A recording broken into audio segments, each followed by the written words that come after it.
ସାଙ୍ଗମାନେ ଦେଖନ୍ତୁ ଏଠି କେତେ ବଡ଼ ଶାଳଟା ଧରା ହେଇଛି।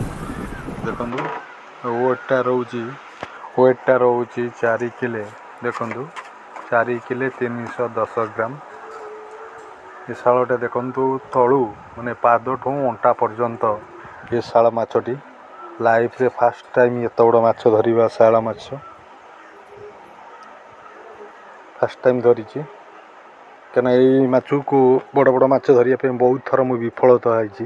ବହୁତ ଥର ଯାଇଛି ଶାଳ ଧରିଛି, ହେଲେ ଏତେ ବଡ଼ ଶାଳ ଧରିନଥିଲି। କାହିଁକିନା ବିଫଳତା ପଛର ସଫଳତାର ହିଁ ଚାବିକାଠି। ବହୁତ ଚେଷ୍ଟା ମୁଁ କରିଛି ଧରିବା ପାଇଁ। ଆପଣ ଦେଖନ୍ତୁ କେତେ ବଡ଼ ସେ ଶାଳଟି। ଆପଣ ଯଦି ଆପଣଙ୍କ ସପୋର୍ଟ ଯୋଗୁଁ ମୁଁ ଆଗକୁ ଯାଇପାରିବି। ଆପଣ ମୋ ଚ୍ୟାନେଲକୁ ସବସ୍କ୍ରାଇବ୍ କରନ୍ତୁ, ଲାଇକ୍ କରନ୍ତୁ, କମେଣ୍ଟ ବି କରନ୍ତୁ, ସେୟାର କରନ୍ତୁ। କାହିଁକିନା ଆପଣଙ୍କ ସପୋର୍ଟ ଯୋଗୁଁ ମୁଁ ଆଗକୁ ଯାଇପାରିବି। କାହିଁକିନା ଆପଣଙ୍କୁ ଏ ମାଛଟି ବହୁତ ବଢ଼ିଆ ଲାଗିବ। ଭିଡ଼ିଓଟା ବି ବହୁତ ବଢ଼ିଆ ହେଇଛି। ଦେଖନ୍ତୁ ତଳୁ କେତେ ବଡ଼ ଏ ଶାଳ ମାଛଟି। ବିଗ୍ ସାଇଜ୍ ମନଷ୍ଟର, ସ୍ନେକଡ଼ ବିଗ୍ ସାଇଜ୍ ମନଷ୍ଟର।